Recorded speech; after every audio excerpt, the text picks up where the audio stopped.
Nigeria. 99.3 Nigeria Info. Good morning to you, Lagos, Nigeria. Wherever you are this morning, you're welcome to the Morning Crossfire, the final hour of the show. Wow. So we started a conversation from 5 a.m. talking about the statement made by former President Chief Olusegun Obasanjo at a consultative dialogue event in Abuja on the 9th and on the 10th last week.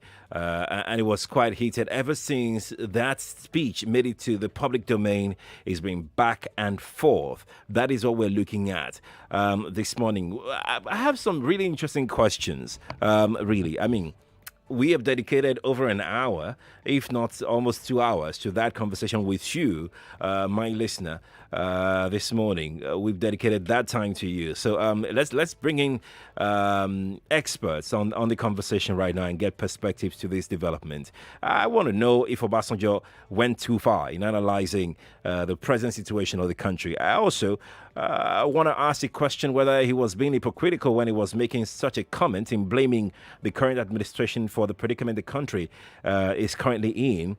That said, are we saying that there are no positives, there are no takeaways from what Obasanjo has said so far, from the feedback that we've got this morning so far? Now, is the presidency right by claiming that Buhari prevented the country from being a failed state? Now, I have two gentlemen on the show this morning, one via Skype, the other live in the studio. Evans Ufeli is right here in the studio with me. Evans, good morning to you. Good morning. It's good to have you here. No, thank you. Oh, well, Alesta Wilcox is joining me all the way from Ibadan this morning via Skype. Alesta, good morning to you. Wow, Quadry, nice seeing you. You're looking so good. Unfortunately, I can't see my brother's face. Rabbi, how are you doing? Good morning. I'm fine. Yeah, it's so nice to be at the program with you today. That's nice. Thank you.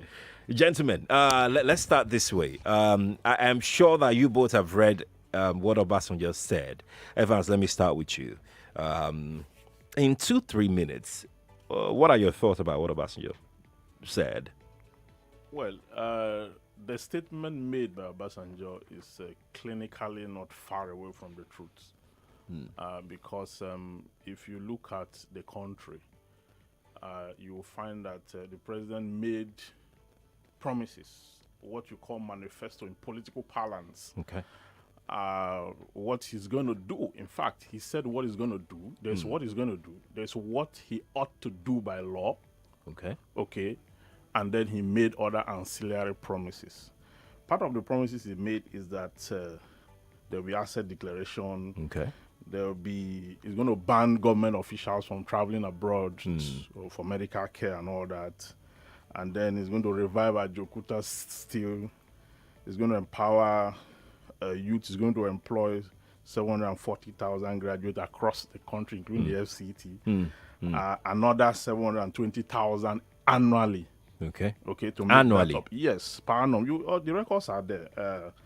I embark on vocational training for entrepreneurs, a lot of them. Okay, school feeding, free school feeding. Is going to work on the position of the security architecture. It's going to stabilize the economy, and then a whole lot. They are much. But then, if you want to look at what the president have done so far, vis-a-vis the manifesto, you'll find out that he has not really done much.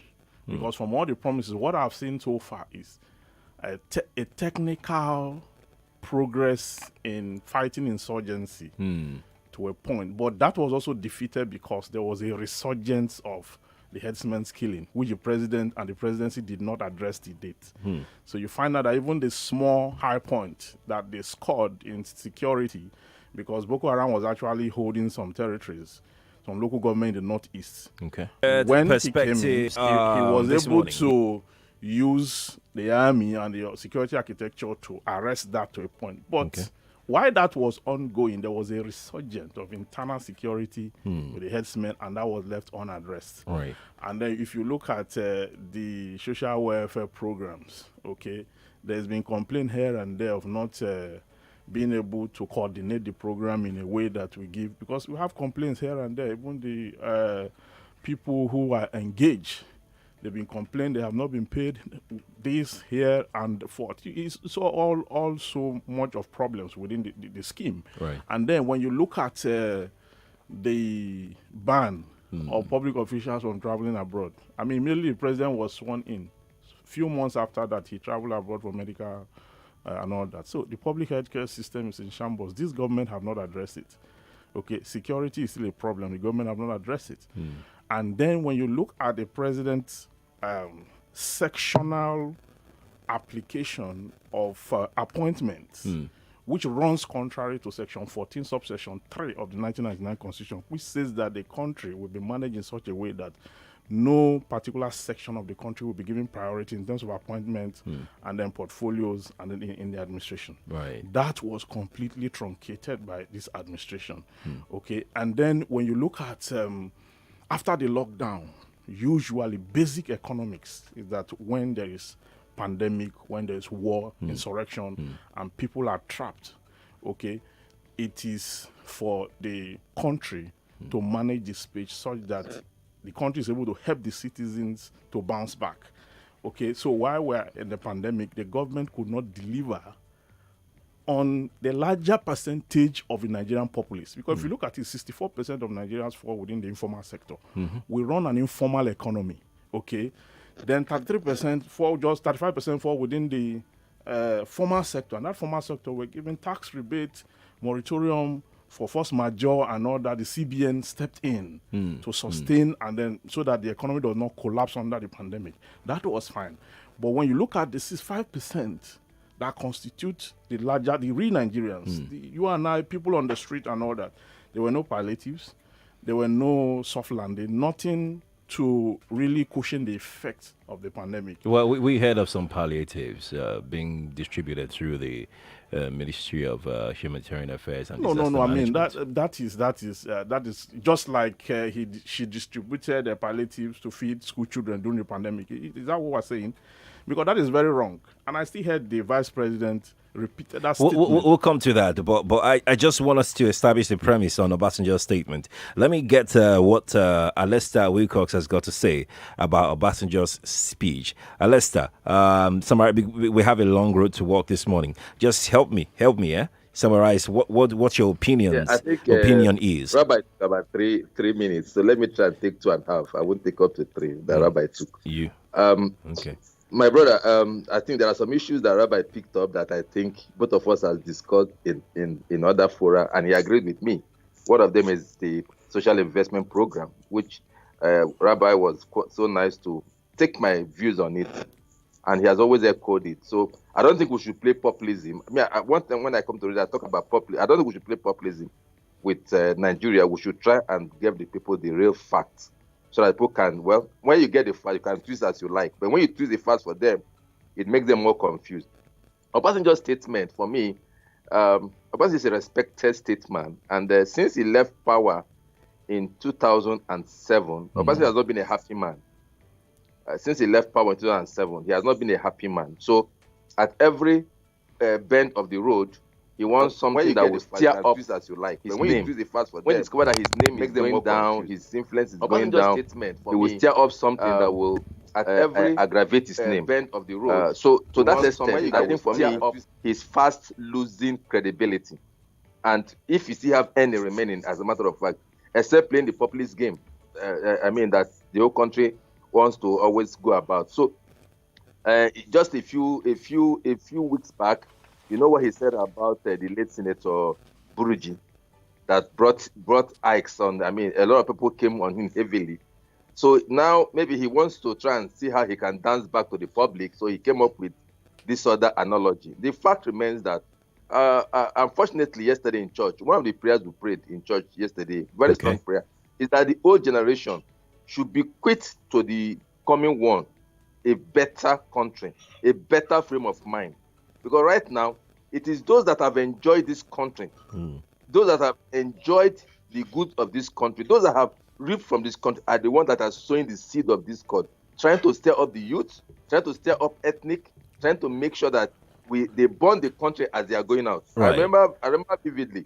Chino Achebe, late Chino Achebe of blessed memory, and in his dying bed, he released a very damning book. We had a nation, and that book was so controversial that he didn't release it when he was a youth.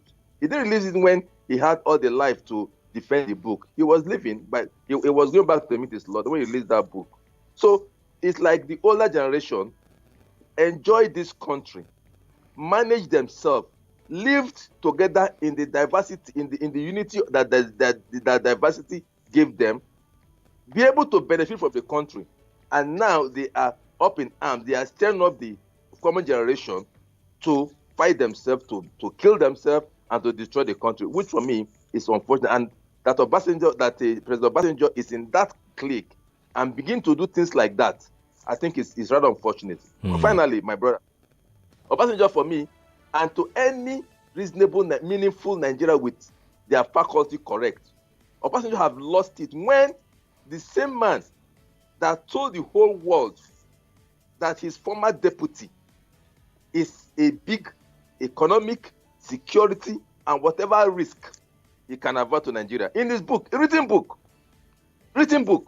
it is that same Obasanjo, in order to have his way or to remain relevant, now trying to bring back that same person that he has said was an economic risk. Well, in fact, to the point that he says it's a criminal, he says it's a thief in his book. And then he now, because he wanted something else, he's the same person that now wanted that 10% to rule Nigeria. So such a man, such a person, I think any reasonable right-thinking man should not take him serious in any stretch of imagination. I think this has been established where we all stand on this conversation. Now let's dig into what Obasanjo said in his speech. We'll come to what the presidency has said as well. In his speech, gentlemen, please listen to me. Obasanjo said, and I quote, "Economically, Nigeria is becoming a basket case and the poverty capital of the world. And socially, Nigeria is firming up as an unwholesome and insecure country. Today, Nigeria is fast drifting into a failed and badly divided state." End quote. Let me come to you, Evans. Obasanjo said Nigeria is fast drifting into a failed state. What's your thoughts on this? Well, that again is not far away from the truth. You agree that Nigeria is becoming a failed state? I agree. The reason I agree is because when you look at what are the indices, okay, of a viable state? The indices of a viable state is 1, meritocracy. Okay. 2, equal opportunity. 3, access to credit. Okay. There are 5 of them. Yeah. I can't remember all of them, but there are 5 of them. Okay. Those are the qualities of a viable state. Stable currency, okay, is included and all that. Now, if you look at Obasanjo's regime from 1999 when he took over power, the dollar was about 98 naira. Was about 98 naira for the dollar. FX and we had a coordinated system. Obasanjo was able to engage Nigerians' foremost economists, the best brains, to hold the economy together. Right. And if you look at our SS crude then, it was humongous. The economy grew, exponentially. And then the only part where Obasanjo failed in his was that the social sector, which all of them have failed in really, was unable to address poverty. When you say social sector, what exactly do you mean? Yeah, when we're talking about social sector, we're talking about the lifestyle, or access to quality lifestyle. Of the people that was neglected. There was not much. They focused on economy, create the economy, have the ratings all over the world, get all the ratings and all that. But when you talk about the welfare of the people, I mean that was not really addressed. So on that part he got it badly. But when you look at other areas, he got us out from debt and all that, and then he was able to push the economy and give it a good stand, and then he was able to bring in the telecommunications. Those were the high points of his administration and all that. Right. Then when you bring it back home, okay, the economy as we speak, what's the growth rate of the Nigerian economy today? I mean, we are going through a process where fuel has been increased, the tariff on power have been increased. At the same time, there's increase in value-added tax. Right. Okay, and these increments are monumental.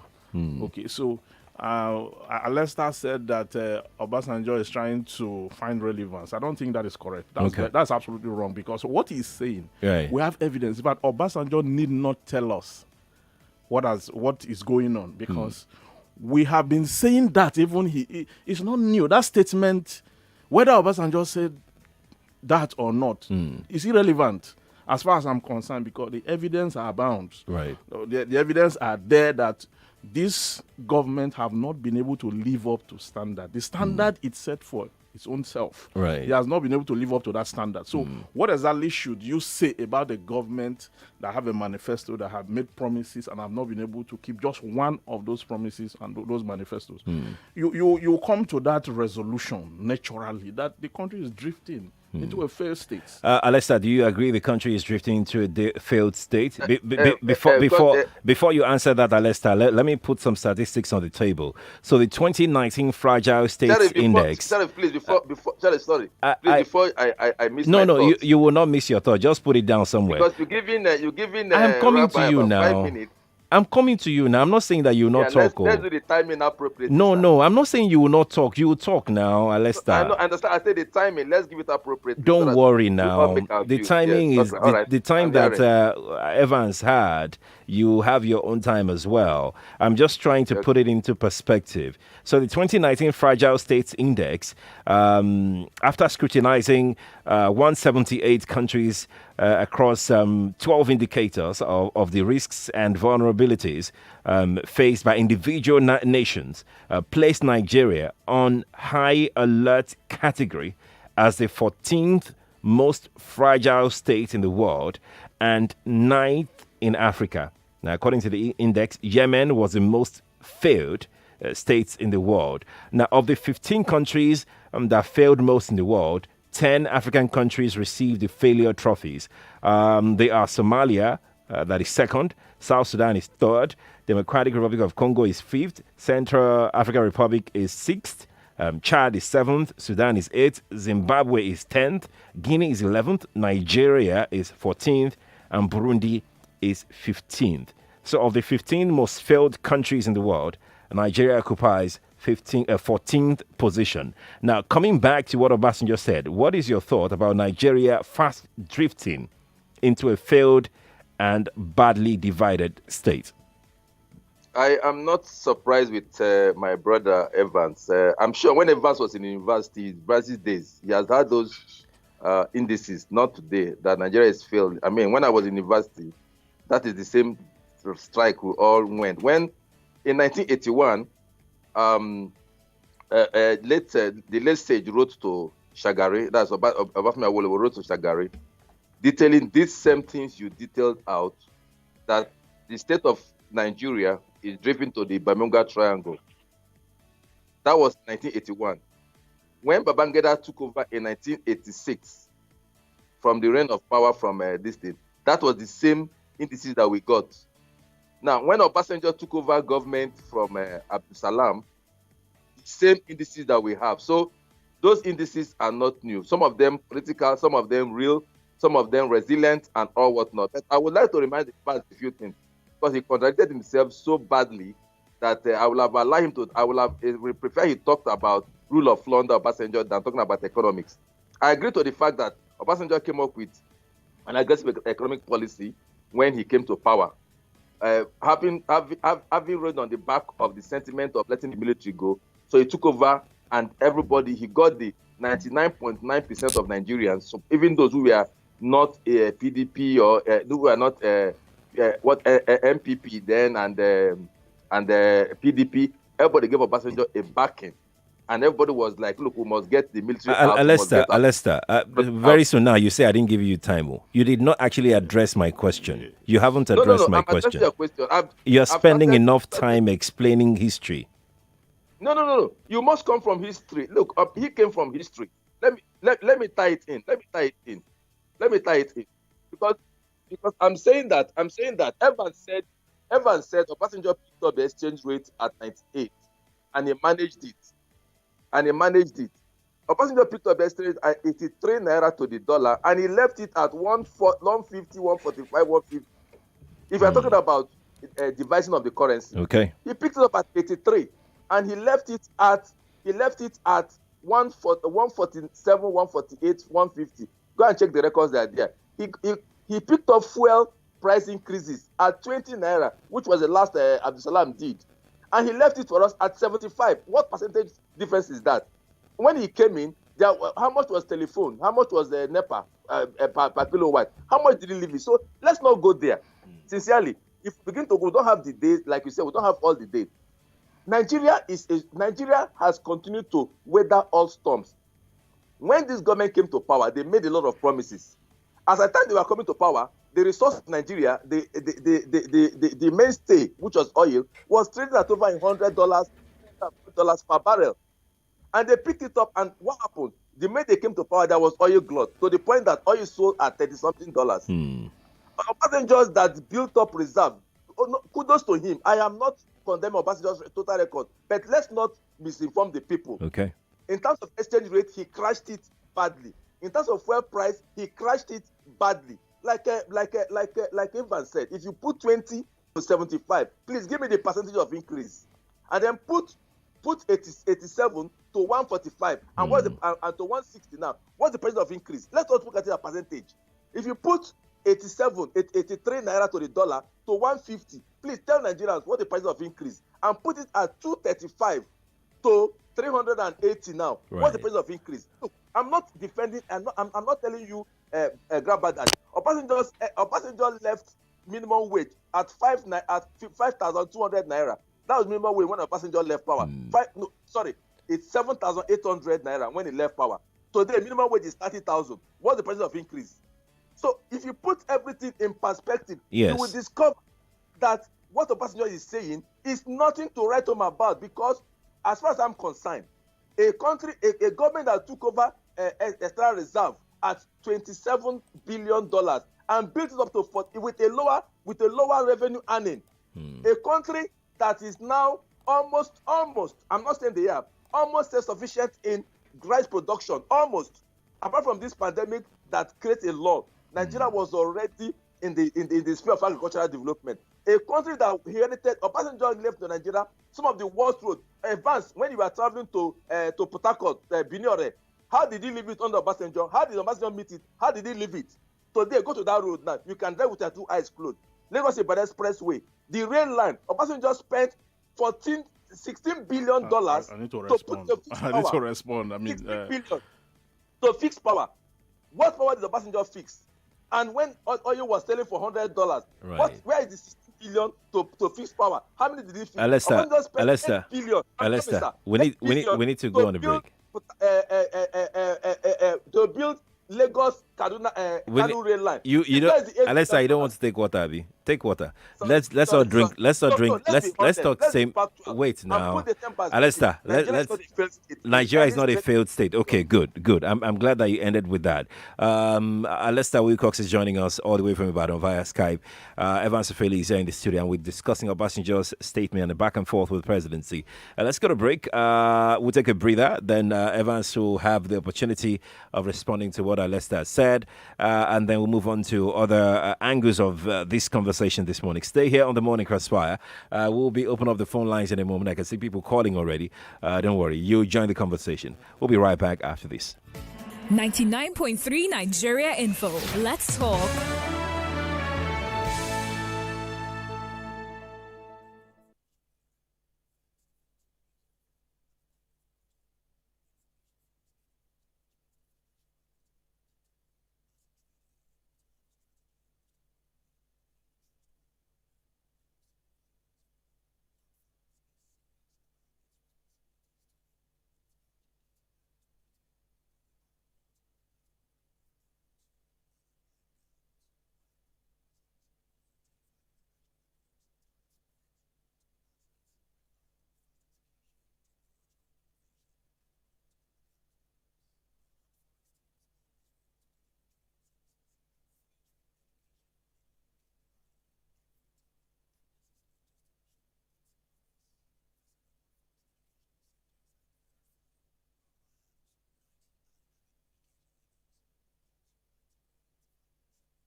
99.3 Nigeria Info, your number one station for talk. Let's talk.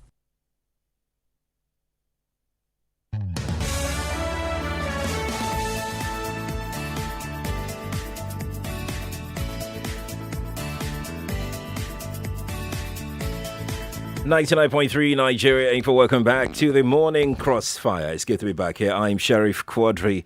Alesta Wilcox is joining us via Skype. Evans Ufeli is here in the studio, and we are discussing Obasanjo's speech at a consultative dialogue event in Abuja last week. I mean, talking about the nature of the event itself, it's about dialogue. I don't know why everything just became so heated up, but it's okay. Let's continue talking, shall we? You can join the conversation. Our phone line is 0700 993 993 993. That is 0700 993 993 via the telephone. We are live right now on Facebook and YouTube. You can see the three of us right now on your screen. If you're watching on Facebook and YouTube, Nigeria Info 99.3, that's what you can search for on Facebook and YouTube. Nigeria Info 99.3. The logo is NI on those platforms, and comments have been dropping already. On Twitter is at Nigeria Info FM. That's right, at Nigeria Info FM on Twitter. Feel free to join our conversation. We'd like to have you in this conversation. I'm coming to Evans in a moment, but let me also say that if you're calling us, you've got 60 seconds to share your thought, just a minute to share your thought on what we are talking about, okay? And the WhatsApp number is 0809 597 5805. That is 0809 597 5805. Okay, so let me take some messages on Facebook while we prep for our first message. Anoze Mecca on Facebook says, OBJ, oh yeah, that thing just disappeared. That Anoze, your message just disappeared from my screen. I don't know what's going on. Okay, I found it. Might have failed us in the past, but the people know where the shoe is pinching them, with increase in everything amidst pandemic, with some losing jobs and all. Okay, Anoze, thank you. Let's speak with George, who is calling us from Festac this morning. Hi, George. Good morning to you. Good morning. Good morning, George. Yes. You see, there are things we do in this country that baffles me a lot. Obasanjo is not criticizing this government because he wants to criticize the government. The government is not doing fine. Everybody can see it, you can see it yourself. I can see it. Nigeria's government is not doing fine. This has gone wrong, drastically wrong. And now, Nigeria is more divided. How much was done during Obasanjo time? How much was the bag of rice Obasanjo time? How much was fuel? What was labor then? All these things that criticizing, this is non-partisan. The man is saying the wrong thing. That's not going to be fine. Thank you, George, for calling. Let's begin Lekon is in Aja. Lekon, good morning to you. Yeah, good morning. Good morning to you. Good morning. Yeah, please. My comment is this. I like the guy from Ibadan, and I like his starting point. His starting point is this. Don't let us go up for police. Yeah, there's something they call approval rating. All government go through it. Government, you have your high point, you have a low point. This is the low point of the government. But notwithstanding, the facts are there. And I like the way he has ruled it out. In fact, I'm giving you guys kudos today for bringing it, because he has even had he has given us more reason to believe in what we believe now. Because you cannot analyze this in isolation. You cannot come back and be telling us things about without looking at the fundamentals. There are fundamentals that make things that. What will you do? What would you have done differently? Obasanjo would sit down, and somebody actually said, since the late government is being unhappy, and he'll be writing letters, criticizing our government. Thank you, Lekon. Let's speak with Ben very quickly. Ben, hi. Good morning to you. Yeah, morning. How are you? I'm doing okay. How is Jagun this morning? Cool, my brother. No right. Let's have your thought. Yes. My thought actually, Obasanjo, Buhari, and even the late Adwa, right. All the past presidents, they have all failed Nigeria. For now, listen to me, Nigeria could have been better before now. Obasanjo has the opportunity to write the wrong this country good, but he didn't do it. Now he's regretted. What is his name? The last president, have also have an opportunity to also repair this country. He didn't do it. Now Buhari also have the opportunity. He doesn't want to do it. It will take this country. All these people. It will take just 6 months to do this country very well. Right. 6 months alone to restore this country. Thank you, Ben. Let's speak with Akin before we get back to my guest in the studio. Akin, good morning to you. Good morning, Nigeria people. Good morning to you. Thank you very much. If Nigeria wasn't failed, when Obasanjo was the military government, and he gave all the power to the people from the north, sidelined the south, what makes it to be failed now? If Nigeria wasn't failed, when the creek, the Niger Delta was boiling, kidnapping, and vandalizing of petroleum pipe and every other thing, what makes it to be failed now when that place is peaceful? If Nigeria was not a failed state, when the Boko Haram took over the city to the extent of Abuja, Suleja, everywhere, burning and killing people, and today we can see pigs everywhere, a manageable one. What makes it to be a failed state now? Thank you, Akin, for calling. We're going to keep this very short. I'm sorry we can't keep up the 60 seconds thing. It has to be 30 seconds. Evans, you said you were going to respond to what Alesta said, but I have a very limited time. Would you still want to respond? Yes, because he gave a lot of facts out which are wrong. I said Obasanjo made fuel at 20 naira and left it at 150. That was a lie. That is a complete lie. He took it at 22 naira and left it at 75 naira in 2007. Okay, and then this government took this thing to 145 naira. Told us then that every year they are going to use. They've removed the subsidy. They are going to use the proceeds for which they are supposed to pay subsidy to, build one refinery every year. Where's the refinery? Where are the promises? What have they really done? You understand? So, I mean, when you have things like this, people make promises, they've not been able to keep to those promises because we are used to deprivation in Nigeria. Right. People don't want us to talk about it. I mean, this is wrong. This is a government that came by the goodwill of Nigerians, and people supported this government to this point. But the government have not been able to do anything in return. Is it fair, Evans, because that's my next question. Is it fair to solely blame this present government for our current situation? No. If you heard my opening when I said that Obasanjo equally failed in several areas when it comes to about the even Yaradua.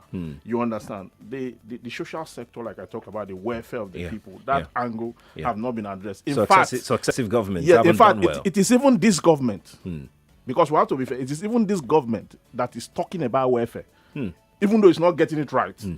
Is this particular at least talking about it and then making attempt, okay, the social welfare scheme and all that, making an attempt. Because if you look at Jonathan era, the one he created, Shopee and all that, were complete failure. But this government was able to establish that. That is not to say that we should exonerate this government from a manifold failure that it has wrought on this country, gentlemen, its inability to manage the economy effectively. Gentlemen, let me quickly hold on, Alesta. No. He only responded to what you have said. But let's move on to the next one, which is, of course, He was wrong. What I said. No, you are wrong. You are wrong. I talked about fuel. I talked about two things. I said fuel and exchange rate. I said fuel. He took it at 20 and left it at 75. So Evans, calculate the percentage difference. Okay. I said he took. So let's move on. Let's move on, Evans. Let's move on. The percentage difference. Alesta, let's move on very quickly. Let's talk about another thing that President Obasanjo said. He said, and I quote, "If we are ready to live together in understanding, mutual respect, and love with equity, justice, inclusiveness, while engendering a sense of belonging and unity of purpose, and all hands are on deck, we can deal with the internal issues of terrorism, organized crime, banditry, kidnapping, human trafficking, drugs, money laundering, and corruption. We will then be able to deal successfully with any incoming attack of terrorism, organized crimes, etc. from outside. Today, That is a sure threat dangling over the heads of all of us, no matter our tribe, religion, geographical location, social standing, age, or gender. Here is my question. This is why I'm bringing this up, gentlemen. Why are we not talking about this part of Obasanjo's statement, which is talking about togetherness, inclusiveness, love, unity? Evans, why is nobody talking about this part of Obasanjo's speech? Well, the reason, even the government in her response Exactly. did not talk about Exactly. that They part. did not talk about it. And that is the part that really holds this country together. That is the part of unity. Okay? So you cannot wish away what Obasanjo has said, because there is absolute truth in what he has said. Okay? So if this government is interested in developing this country and keeping it together and making a formidable force out of this decadence, they should have been able to make contribution to that effect. And what exactly is the government doing, or has this government done, with regards that insecurity in the land? The people have called for the security architecture to be rejigged. Okay, have they done that? Okay, the tenures of those serving there have expired. What have the president done about it and all that? So should we not talk about the peaceful coexistence of this country? Is there unity of purpose in our existence as a country? Is there anything called unity of purpose? I doubt it, because this government have divided us more than we were before they came in. This government? Yes, because if you look at the appointments, okay, that's part of it. And then if you look at the way some of the governors have gone about the security issue, like the governor of Kaduna State, I've talked about, if you kill one Fulani man, the whole place will be raised down and all that. The way this same government have gone about not being able to manage communication, okay? Each time you criticize the government, people want to swallow you up. For what exactly? Is this country working really? If it is working, should we be talking? Should we converge this morning to be talking about this? Are we not seeing it? Are we not living here? I mean, I don't think that there's anything for one to come and say that populism, don't be populism, or don't be that. I mean, it's clear you don't have the requisite formation for a formidable country that is thriving. The country is drifting. The country is failing. The government has failed. It's as simple as that. The government should first of all admit that fact. Then we can come together and reason to find how we're going to come out from that failure. That's exactly what we should do. So you took all the time. I mean, Alesta, you took all the time. Alesta. So until we are able to come together to admit our wrongs, okay? Because this is a government that don't take correction. They believe that they know it all. And with all that, they have not been able to put the country in the right track. So we should just sit down in our indolence and not talk about it. Is that what it should be? Now, let me talk to Alesta on this particular aspect of Obasanjo's comment about unity of purpose, love for one another, inclusiveness, justice, equity. Do we have all of this today? Well, I'm surprised that myself and Evans, we've been on platforms far before this government came to power. So if there are no issues, we'll not have been on platforms even before this government came to power. So if you're saying we are here talking because things are not working, then what we have been doing before this government, I wonder what it is. So Evans, you're an old hand in this field. So I wonder where you're coming from. That's one. Two, Evans mentioned, each time they talk about it, they mention Kaduna. Evans forget to mention his Delta State and our River State. The kind of insecurity in our River State and his Delta State. Evans failed to talk about the rot in Abia State, in Ebonyi State. He doesn't talk about those things. Each time they want to come on air to talk, they begin to focus on Kaduna simply because El Rufai is a PDP, is an APC. So whatever most people come do is political. And for me, that is where you lost the fact. Now, if you are talking about sense of purpose, it was under Obasanjo that Mossop came up. Obasanjo came up under Obasanjo. It didn't come up on that. So if Nigeria has been united all this while, I will never fail to talk about Nigerian unity. And people criticize me because each time I defend the North, they criticize me that I'm being political. But each time they come, they run down the North, and that is their target. And Evans is guilty of this. I'm not running down any North. Alesta, I'm stating facts. Hold on, gentlemen. Alesta, hold on. Alesta, hold on before you continue. Let it be the last time you would attack your fellow panelists on this show. You've So done we're not that. attacking No, anybody, you've done that but all my morning message is already, fact. and I've I withdraw actually that. I tolerated withdraw it for. that. I'm sorry. Let's I'm sorry. I withdraw just that. address the I'm sorry. I question: withdraw that. do we have Yes. So unity of purpose in this we have country not. today? Our unity has been a problem, and part of the problem is caused by all successive leaders which the current government inherited. Now, I made some allusions. If previously we've had a robust economy when we had oil running at $140, $150, $100 per barrel, I'm not sure that the rot that was met by this government will have been there. I just mentioned the state at which Obasanjo government left Benin or Expressway. Nigerians should think, or maybe we'll forget things quickly. I just mentioned how they filter $16 billion in power. They should think. I also mentioned how they destroyed jobs. They sold off all public utilities to their cronies, and this Alaja Steel, Ajokuta Steel, MPA, and Nigerian Airways. How many people did they put out of work? But my friends will not remember that. Now, some of these people that were put out to work, Nikon, Nigerian Re, all those parasites that they killed under their watch, they killed and put them out of work, stopped their pension. This government has restored most of those people. Paying Nigerian Airways staff allowances and pension. They are paying NITEL staff salaries and pensions and all their gratuity. This government is doing it with less resources. So, are we united? Of course not. It was not on Obasanjo in 19. Why did Darie go on suspension? When there was problem, what caused the problem in Plateau State that Obasanjo suspended Darie? The Jukum TV, TV conflict. When did this start? Under this government? The Fulani herdsmen, herdsmen's problem of Southern Kaduna. When did this start? What took General Zamani Lekwot to jail in 1988? What took him to jail?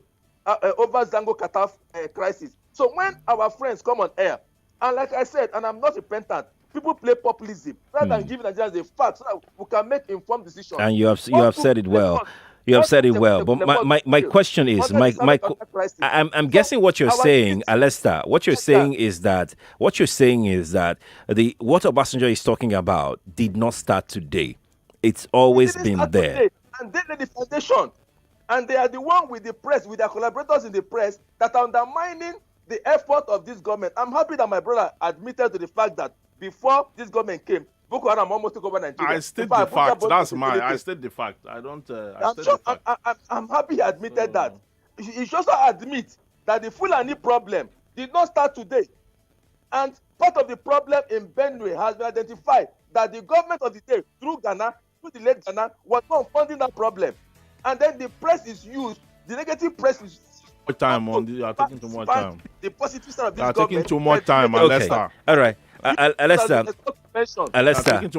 to make use of a non-performing government. Gentlemen, Alesta, oh yeah, calm down. Alesta, I'll off your mic. I'll off your mic. I'll off your mic. I'll off your mic. And their collaborators are the ones Alesta, I'll off your mic. Okay. Alesta will not let me talk. Okay, yeah, stop talking. I'm sorry, Coach. It's taking too much time to make excuse gentlemen. I will not. I'm tempted to go to the phone lines, but I have a question that I need to, put across. The presidency has reacted to Obasanjo's statement, and I would love a shorter response from you, gentlemen. Evans, let me start with you. The Senior Special Assistant to the President on Media and Publicity responded to it. Minister of Information and Culture, Lai Mohammed, also responded to it. Garba Shehu responded in a statement titled, Obasanjo is Nigeria's divider in chief. What's your thought about that? You see what I'm talking about. When I read that, I keep saying that this government lack strategy and method. The government lacks systems and methods. When it comes to communication, BATIF, okay, they have not been able to focus on the issues. Okay, now they are calling Obasanjo the chief divider. Divider in chief. Divider in chief. He was a commander in chief. You understand? They have forgotten that the current president and the Obasanjo, they have a lot in common. Okay, both were generals, both were once head of states. Okay, both have been president at one time or the other. One 8 years, one have completed his 4 years and is journey into the other part of it and all that. So, I mean, we should learn how to use communicative skill to build a nation. Okay, this government does not have that. And if you say now, Alesta will come up and say you are saying this, begin to make excuse for a government that's not performing. You think it was derogatory? Yes. Yes, because they are supposed to look at the issues. What are the issues on ground? What is this man saying exactly? Don't you not doing right? Don't you think we should do right? He puts himself in that space, in that place, or there's anything that says do not touch ex-president or do not talk in a derogatory manner to ex-president in this country? I'm just trying to think for people who are trying to rationalize the statement divider in chief as being insultive or not insultive. That's what I'm trying to. Morally speaking, you are not supposed to attack the messenger. You look at the value and the quantum of the message, whether what this man have said is right or wrong. Okay, but the opening statement is that casting aspersion. Okay. On an elderly statesman who have been able to raise issues of this country. That's why I say, I think this conversation is not even about Obasanjo. Everything he has said, nothing is new to us. We know these things. Ivan, we are seeing it. Well, we're going to go. We have been talking about it. We're going to go on a very short break. I'll come back to you, Alesta, on what you think about the title of that statement put out by Garba Shehu, and we'll be right back. Stay here, Lagos. We'll be right back. This is a public service announcement. Nigeria Info does not endorse nor vouch for the information you're about to listen to. Listeners' discretion is advised. An American company in Lekki, Lagos is recruiting qualified sales representatives that own a car and a valid driver's license. Are you ambitious, hardworking? Do you have a great attitude? Are you ready to take your career to the next level? Here's an opportunity for you. Please call 0815-705-0505 or 0905-637-4258 to book for an interview. That was a sponsored infomercial. Nigeria Info does not endorse nor vouch for the information you just listened to. Listeners' discretion is advised. This is Morning Crossfire on 99.3 Nigeria Info. 99.3 Nigeria Info. Yes, we're back. We're coasting home gradually right now, but I need to take Alesta's reaction to that statement put out by Garba Shehu, describing Chief Obasanjo as divider in chief. Divider in chief? Okay. All right. Alesta, can you hear me? Yes, in 2012 or so, when this Obasanjo wrote to Jonathan, calling him a clannish president, I was in a program with Evans, and I know Evans' response to that. So I'm surprised at my brother's response now, on this other side of it. When his response in 2012, when the same letter went to Jonathan, and the response that they got, I know what my brother said. We're in a program together. We've been in a program for long. What did I say? So I will spare the public that, Evans, you're my friend.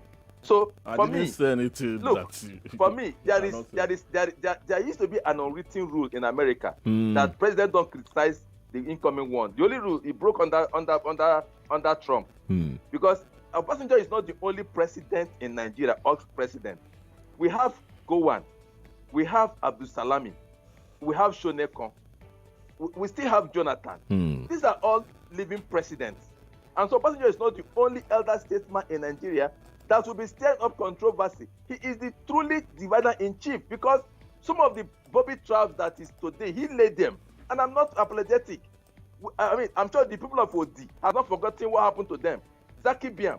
So if Buhari today has done 1/10 of what Obasanjo did, has done 1/10 how Obasanjo destroyed our democracy through his do or die, his third-term ambition that was failed, and he has not been happy with the country, through Lam Adesina, Oshego Oshoba, and all the Southwest governors have not forgotten how Obasanjo dealt with them. Dariye has not forgotten. I'm sure Fayose has not forgotten what Obasanjo did to them.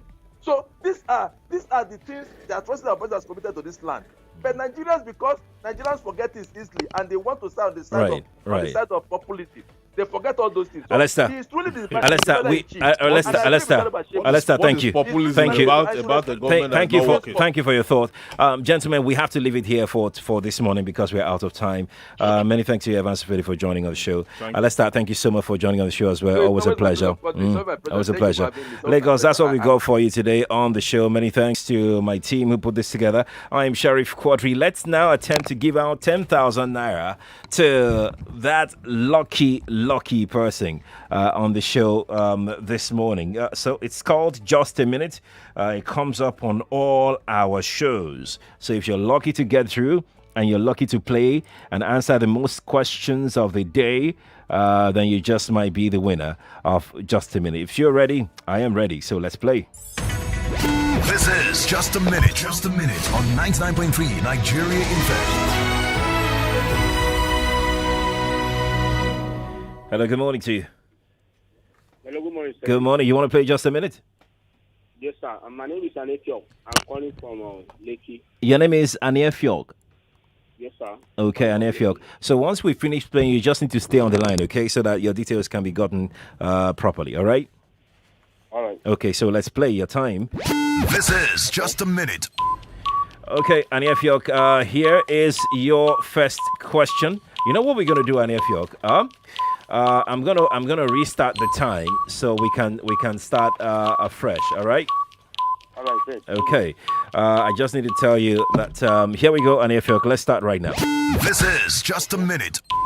Okay. Your first question is this: Olusegun Obasanjo was Nigeria's president from when to when? He was president from 1999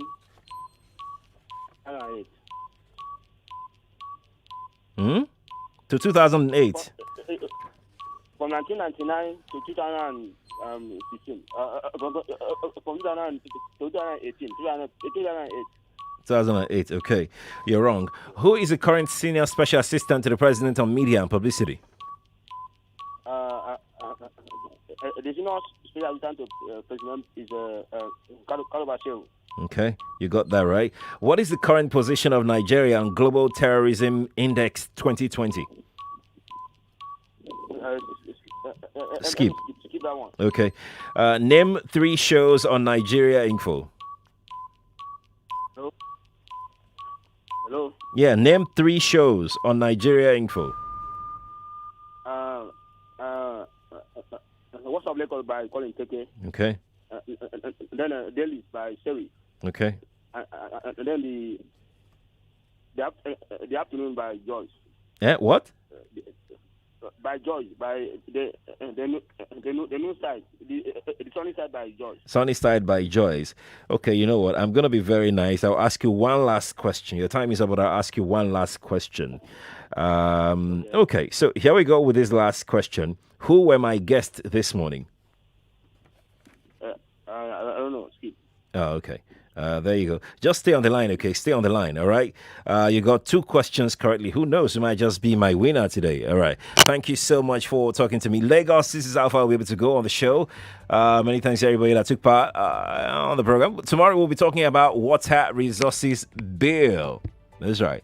That's our conversation for tomorrow. We'll be having Adirun Kege on the show to talk about this bill. We started this conversation last week, so we're continuing with the same conversation later at 8 o'clock tomorrow morning. Gwemima Adewuni is next with Table Talk. When she's done, Colin Stecker will take over. Stay here on Nigeria Info. You can follow me on Twitter at Sheriff Quadry, on Instagram at Sheriff Quadry. Let's talk.